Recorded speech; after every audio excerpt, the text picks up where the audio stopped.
இந்த ஆர்ட் டைரக்ஷனுக்குள்ள வரணுங்கிற லவ்வா இருக்கட்டும், அந்த பேஷனா இருக்கட்டும், அது எங்க ஆரம்பிச்சது? அது எங்கே ஆரம்பிக்குதுன்னா, ஒரு படைப்பாளன் அடுத்தடுத்த நகர்வு என்பது அது வேற ஒரு வருஷம் வேற ஒரு டைனாமிக்கை நம்ம பார்க்கணுங்க. அதோட ஒரு எச்சமா நம்ம ஆர்ட் டைரக்ஷன் நான் பார்க்குறேன். இப்போ நுணுக்கமா ஒவ்வொரு விஷயத்தையும் மக்கள் பார்க்குறாங்கல்ல, எந்த விஷயத்துல ரொம்ப கவனமா இருக்கணும்னு நீங்க நினைப்பீங்க? அதாவது எல்லாத்துலேயுமே தான் நீங்கள் பார்க்கணும். ஆடியன்ஸ் இப்போ வந்து ரொம்ப தெளிவாக இருக்கிறாங்கல்ல. உங்களுக்கும் ரஞ்சித் அவர்களுக்குமான டிராவல் பத்தி கேட்கணும்னு நான் நினைக்கிறேன். ரஞ்சித்தும் நானும் வந்துட்டு என்னன்னா, பிகினிங்கில் அவரோட படத்தை நான் ஆர்ட் டைரக்டராக கட்டகத்தி தான் என்னோட முதல் படம். நம்ம எது ஒர்க் பண்ணாலும் அதை வந்துட்டு அவர் ரொம்ப ஆனா ஒரு கருத்து சண்டை அப்படிலாம் எதுவும் நடந்ததில்லை ரஞ்சித் கூட. இப்போது கம்ஃபர்ட் ஜோன்ன்றது என்னடானா, நம்ம சொல்கிறதே மட்டும் அவங்க கேட்கணுன்றது கிடையாது. அவங்க சொல்கிறதே நீ கேட்டால் தான் கம்ஃபர்ட் ஜோன். டைம் டிலேவில் கொஞ்சம் எதாவது கேட்பார், என்ன பண்ணுறது லேட் ஆகுது அப்படின்னு. அதாவது ஒர்க்கை வந்துட்டு அவருக்கு என்னடானா சொன்ன அந்த அவர் சொல்கிற டைம் கொடுத்துட்டா பிரச்சனை இல்லை. சார்பேட்டாவில் என்ன எக்ஸைட் பண்ண விஷயம் வந்து, சார்பேட்டா மொத்தமாக நல்லாயிருக்கும். ஒர்க்காகவே ஒன்று எனக்கு ஃப்ரேம்க்கு ஒர்க் பண்ணோம். அதில் நாங்கள் சார்பட்டா 2 எந்த மாதிரி எதிர்பார்க்கலாம்?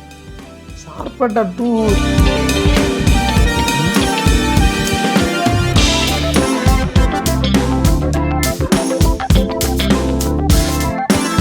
இந்த படங்கள் பற்றிலாம் நான் ஸ்டார்ட் பண்ணுறதுக்கு முன்னாடி, பிகாஸ் நீங்கள் நிறைய நல்ல படங்கள், சிறந்த திரைப்படங்கள் பண்ணியிருக்கீங்க. அதுக்கு முன்னாடி இந்த ஆர்ட் டைரக்ஷனுக்குள்ளே வரணுங்கிற லவ்வாக இருக்கட்டும், அந்த பேஷனாக இருக்கட்டும், ஏன்னா இத்தனை லவ் இல்லாமல் ஒரு விஷயத்தை ஸ்டார்ட் பண்ணி இத்தனை தூரம் பண்ண முடியாது. அது எங்கே ஆரம்பிச்சது? அது எங்கே ஆரம்பிக்குதுன்னா, நான் பேசிக்லி ஒரு ஆர்டிஸ்டாக இருக்கிறதுனால அது உருவாகும்.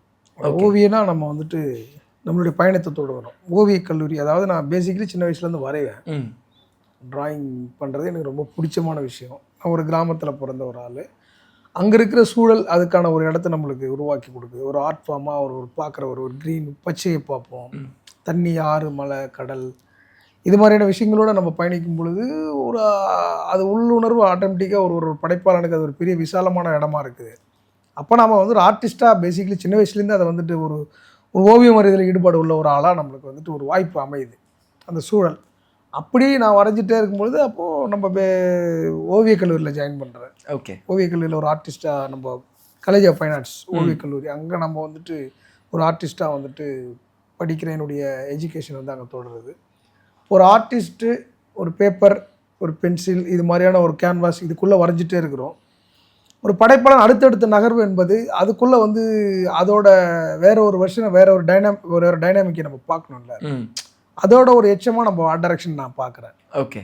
பேப்பரில் வரைகிறோம், அடுத்து வந்துட்டு கேன்வஸ், ஒரு colour, acrylic, oil colour, water colour, இப்படி மாதிரி இது ஒரு மீடியமாக நான் பார்க்குறேன். சினிமாவை ஒரு ஆர்ட்டோட ஒரு மீடியமாக நான் பார்க்குறேன். மீடியம் மீன்ஸ் அதாவது எனக்கு அதை நான் அப்படி பார்க்குறேன். ஆர்ட் டைரக்ஷன்ன்றது இந்த ஒரு ஓவியத்தோட அடுத்த ஒரு பரிணாமமாக நான் பார்க்குறேன். புரியுது. இப்போ நான் பேப்பரில் வரைஞ்சதை ஒரு 3Dயாக பண்ணி அதை ஒரு காட்சி உலகமாக பார்க்குறதுல அப்படி தான் நான் பார்க்குறேன். அதோட ஆர்வம் தான் அப்படி நான் கொண்டு வந்து ஆர்ட் டைரக்ஷன் நிறுத்துது எனக்கு. கண்டிப்பாக சார். ஆனால் ஒரு திரைப்படம் உருவாகும் போது இத்தனை விஷயங்கள் பின்னாடி இருக்குது. ஆனால் ஒரு பீரியாடிக் படம் உருவாகும்போது நம்ம சாதாரணமாக இப்போ இருக்கிற ஓகேப்பா 2025 ஒரு இடத்துக்கு போகிறோம், ஷூட் பண்ணுறோங்கிறது இல்லாமல் ஒரு புது உலகத்தையும் மக்களுக்கு ஒரு புது எக்ஸ்பீரியன்ஸையும் க்ரியேட் பண்ணும். எனக்கே நான் இது ஒரு படம் மட்டும் இல்லாமல் தொடர்ந்து இந்த மாதிரி பீரியாடிக்கல் படம் வரும்போது ராமலிங்கம் அவர்களுடைய பெயர் வந்து இருந்துக்கிட்டு இருக்கு. அது எவ்வளோ சந்தோஷமாக இருக்குது. பீரியாடிக்கல் படங்கள் பண்ணுறதுல என்ன ஒரு அலாதி சந்தோஷம் உங்களுக்கு? பீரியட் படம் பண்ணுறது ரொம்ப மகிழ்ச்சியான விஷயம், ரொம்ப சந்தோஷமான விஷயம்தான். ஏன்னா பீரியட் படம் வந்துட்டு அவ்வளோ சீக்கிரமாக அவ்வளோ எளிதாக நம்ம பண்ணிட முடியாது. ஒரு பீரியட் படம் நார்மலாக ஒரு படம் நீங்கள் இப்போ கரண்ட்டில் இருக்கிற ஒரு டைம் இல்லை, அதை வந்து கடந்த ஒரு வரலாற்று பின்னணியில் இருக்கிற டைமுக்கும் வித்தியாசம் இருக்குது. அது என்னென்னா ஈஸியாக வந்து ஒரு பொருளை எடுத்து ஒரு விஷயத்த பண்ணிட முடியும் இப்போ இருக்கிற ஒரு டைமிங்கில் இருக்கிற ஒரு ஸ்டோரி டெல்லிங்குள்ளே. ஆனால் ஒரு பீரியடாக பண்ணும் பொழுது உங்களுக்கு எல்லாமே வந்துட்டு ஆய்வாக தான் பண்ணணும். இது என்ன, இந்த பொருள் இப்போ இருந்திருக்குமா, அந்த பொருள் அப்போ இருந்திருக்குமா. அப்போது அது வந்துட்டு இப்போது அது வந்துட்டு ஒரு கடினமான வேலையாக வந்துட்டு இப்போ பார்க்கப்படுது. அது கடினமான வேலையும் கூடன்னு வச்சிங்களேன். அப்போ அந்த வேலையை, அந்த கடினமான வேலையை நான் சரியாக செய்கிறதா என்னை நம்புகிறாங்க. என்னை டைரக்டர் நம்புறதுனால எனக்கு அது மாதிரியான படங்கள் வருது. கண்டிப்பாக சார். ஆனால் ஒரு ரிசர்ச்சில் ஒரு விஷயம் இருக்கும்ல. ஏன்னா நீங்கள் தொடர்ந்து டீகேட்ஸாக பிரிச்சுக்கலாம் நீங்கள் பண்ண படங்களை. கேப்டன் மில்லர் 1940s 50s அந்த பீரியாடுக்கு போயிடுது. அதே மாதிரி வந்து கர்ணன் ஒரு பீரியடுக்கு வருது. சார்பட்டா 1970s 80s அந்த இதுக்கு வருது. இது 1940s 50s இருக்குது. ஸோ ஒரு இதுவாக இருக்கும்போது அதுக்கான ரிசர்ச்சாக இருக்கட்டும், அந்த விஷயங்கள் என்னவா இருக்கும்? இல்லை அதுதான் அது வந்துட்டு உங்களுக்கு டைம் ஒரு டைம்லேயும் இந்த ஃபோனே இருக்குன்னு வச்சுக்கலாம். இந்த ஃபோனே வந்துட்டு அப்டேட் ஆகிட்டே இருக்கும். ஒரு ஃபோன் இப்போ வச்சிங்கன்னா நம்ம ஃபோனு ஒரு மாடல் இருக்குன்னா அந்த மாடல் வந்து ஒரு 2 வருஷம் 3 வருஷத்தில் அது எக்ஸ்பயர் ஆகிடும், வேற ஒரு மாடல் ஆகிடும். அப்போ அது அந்த பழசு வந்து பீரியட் ஆகிடும்.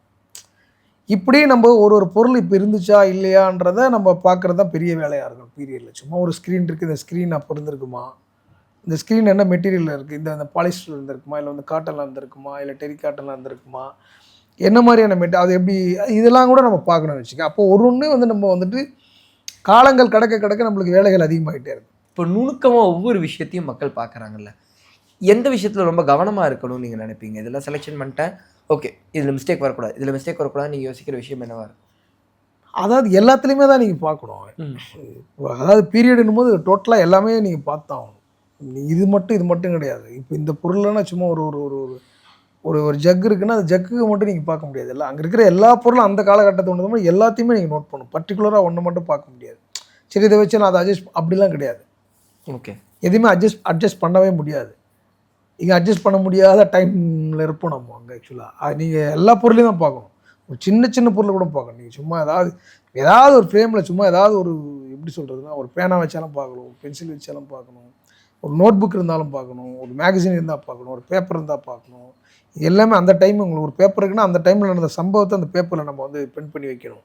ஓகே, அந்த காலகட்டத்தில் என்ன இன்சிடென்ட் நடந்தது அதை நம்ம இது மாதிரி இது கிடையாது. எல்லாத்தையுமே நீங்கள் நோட் பண்ணணும். ஒரு சின்ன ஒன்றை விட்டாலும் கரெக்டாக கண்டுபிடிச்சிடுவாங்க ஸ்க்ரீனில். ஆடியன்ஸ் இப்போ வந்து ரொம்ப தெளிவாக இருக்கிறாங்கல்ல, அதனால் நம்ம கொஞ்சம் அது ரொம்ப கேர்ஃபுல்லாக ஒர்க் பண்ணுறது தான் அதோட. எல்லாத்தையுமே நீங்கள் கேர்ஃபுல்லாக ஒர்க் பண்ணணும். கண்டிப்பாக. காந்தா ரிலீஸ் ஆன நாள்லேருந்து நான் ஆல்ரெடி இன்டர்வியூவில் சொன்ன மாதிரி எந்த அளவுக்கு படத்துடைய டைரக்டர் அவர்களையும் நடிகர்களையும் பாராட்டுறாங்களோ அதே அளவுக்கு டெக்னிக்கல் டிபார்ட்மெண்ட்டை பாராட்டுறாங்க. இந்த ஒரு க்ரோத்தே வந்து எனக்கு ரொம்ப சந்தோஷமாக இருக்குது தமிழ் சினிமாவில் பார்க்குறேன். இத்தனை வருஷம் இதில் ட்ராவல் பண்ணியிருக்கீங்க, உங்களுக்கு இந்த க்ரோத் எப்படி இருக்குது? பரவாயில்ல, நீங்கள் சந்தோஷப்படுறீங்கும் போது எனக்கு சந்தோஷமாக இருக்குது. ஓகே, ஒரு டெக்னிக்கலாக பாராட்டுறதுக்கு அந்த டெக்னீஷியன் தான் சந்தோஷப்படுவான். பரவாயில்ல, இன்னொரு நபராக வெளியிலேருந்து அதை புரிஞ்சுக்கிட்டு சந்தோஷப்படுறதில்ல, அது ரொம்ப நல்ல விஷயம். அதான் ரொம்ப அதாவது நீங்கள் கரெக்டாக நீங்கள் ஒர்க் பண்ணிங்கன்னா எல்லாத்துக்குமே அப்ரிசியேஷன் கிடைக்கின்றது தான் அதோட இது. டைரக்டர் வந்துட்டு அவருக்கு வந்து சொல்லவே தேவையில்லை. ஒரு டைரக்டர் தான் வந்து படத்தோடதுன்னு போது அவர் வந்துட்டு டக்குன்னு ஒரு வெற்றி தோல்விக்கு அவர் பொறுப்பாயிடுவார்.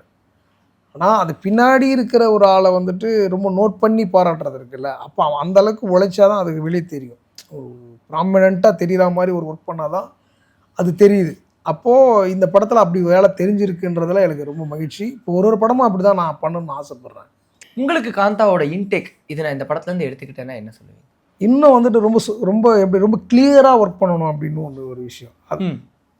அதாவது மற்ற படங்களில் வந்துட்டு நம்ம என்ன பண்ணோம், கொஞ்சம் வந்து ப்ரீ பிளான் இல்லாமல் சில விஷயம் பண்ணுவோம். கொஞ்சம் பிளானோட பக்காவாக ஒர்க் பண்ணால் இன்னும் சூப்பராக ஒர்க் பண்ணலாம் அப்படின்னு இந்த படத்தில் கற்றுக்கிட்டேன். சில விஷயம் கற்றுக்கினேன். அதே மாதிரி ஷார்ட் டைமில் வந்துட்டு எந்த வேலையும் செய்யக்கூடாதுன்னு நான் கற்றுக்கிறேன். ஓகே, எதனால் மேபி இல்லை டைம் நம்மளுக்கு இருக்கும்போது நல்லா ஒர்க் பண்ணலாம். இது சினிமாவே என்னன்னா ஆமாம் ரொம்ப டக்குன்னு கொண்டாந்து ஒரு 4 நாளில் கொண்டாந்து அப்படி ஒரு 10 நாள் 20 நாள் 1 மாதம் வேலையை வந்துட்டு பண்ணணுன்றது எங்களோட கிராஃப்டில் அது மாதிரி இருக்கும். அதனால் எப்பயுமே கொஞ்சம் டைம் கேட்டு நம்ம ஒர்க் பண்ணால் இன்னும் நல்லா ஒர்க் பண்ணலாம் அப்படின்னு ஒரு இதை புரியுது. கண்டிப்பாக. உங்களுக்கும் ரஞ்சித் அவர்களுக்குமான ட்ராவல் பற்றி கேட்கணும்னு நான் நினைக்கிறேன். காலால் ஒரு மிகப்பெரிய ஒரு தாராவியை உருவாக்குறதா இருக்கட்டும், சார்பட்டால் பழைய மெட்ராஸை உருவாக்குறதா இருக்கட்டும், ஒவ்வொருத்துலேயும் ஒவ்வொரு எக்ஸைட்மெண்ட் இருந்திருக்கு. ஸோ அதை பற்றி சொல்லுங்கள். ரஞ்சித்தும் நானும் வந்துட்டு என்னென்னா, ரஞ்சித்தோட ஒர்க் பண்ணும்போது நம்மளுக்கு வந்துட்டு ஒரு டைரக்டரோட ஒர்க் பண்ணுற மாதிரி இருக்காது. ஏன்னா நானும் ரஞ்சித்தும் வந்துட்டு கொஞ்சம் நெருங்கிய நண்பர்கள் வச்சுக்கல. பிகினிங்கில் அவரோட படத்தில் வந்து ஆர்ட் டைரக்டராக அட்டகத்தி தான் என்னோட முதல் படம். அப்போ ரஞ்சித்தோட ஒர்க் பண்ணும்பொழுது எனக்கு வந்துட்டு நான் தனியாக ஒரு டைரக்டர் சொல்லி நான் ஒர்க் பண்ணுற மாதிரி எனக்கு தெரியாது. இதோ நானே டைரக்டராகவும் நானே ஆர்ட் டைரக்டராகவும் இருக்கிற மாதிரி இருக்கும். இப்போ அவரோட நான் கதை படிச்சிருவேன், அப்புறம் அவர் சொல்லுவார். நம்ம எது ஒர்க் பண்ணாலும் அதை வந்துட்டு அவர் ரொம்ப அப்ரிஷியேட் பண்ணி நல்லா இது பண்ணுவார். எதையுமே இது பண்ண மாட்டார்னு வச்சுங்க.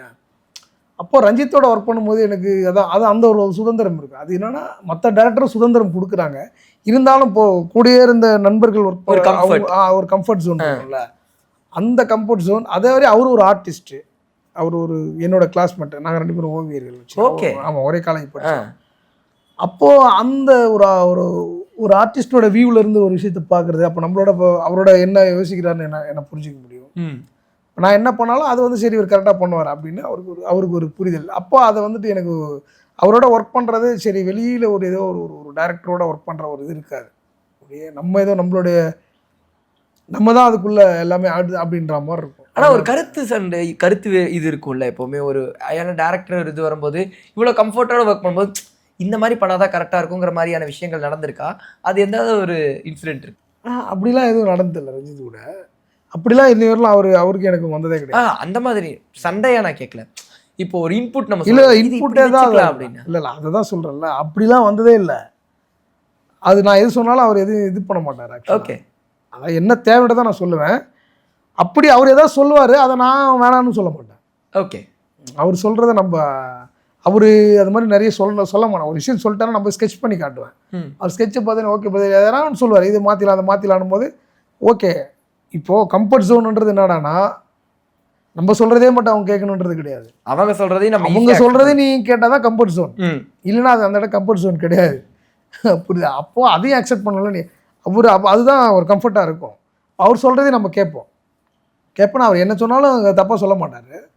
அதனால் அவர் சொல்கிறதையும் நான் கேட்பேன், நம்ம சொல்கிறத அவர் எதுவும் சொல்ல மாட்டார். அப்போது சேர்ந்து பயணிக்கும் போது இன்னும் கொஞ்சம் ஈஸியாக இருக்கும். அப்படி தான் போயிருக்கு. அவர் எதுவும் பர்டிகுலராக எதுவும் அது மாதிரி நடந்த மாதிரி தெரியல. டைம் டிலேவில் கொஞ்சம் இதாக கேட்பார், என்ன புரியுது ஏன் இவ்வளோ லேட் ஆகுது அப்படின்னு. ஏதாவது ஒர்க்கை வந்துட்டு அவருக்கு என்னடா அவர் சொல்கிற டைம் கொடுத்துட்டா பிரச்சனை இல்லை. அது ஒரு நாள் 2 நாள் லேட் ஆனாலும் ஏன் லேட் ஆகுது அப்படின்னு கேட்பார். இவ்வளோதான் கேட்பாப்புல, வேற ஒன்று.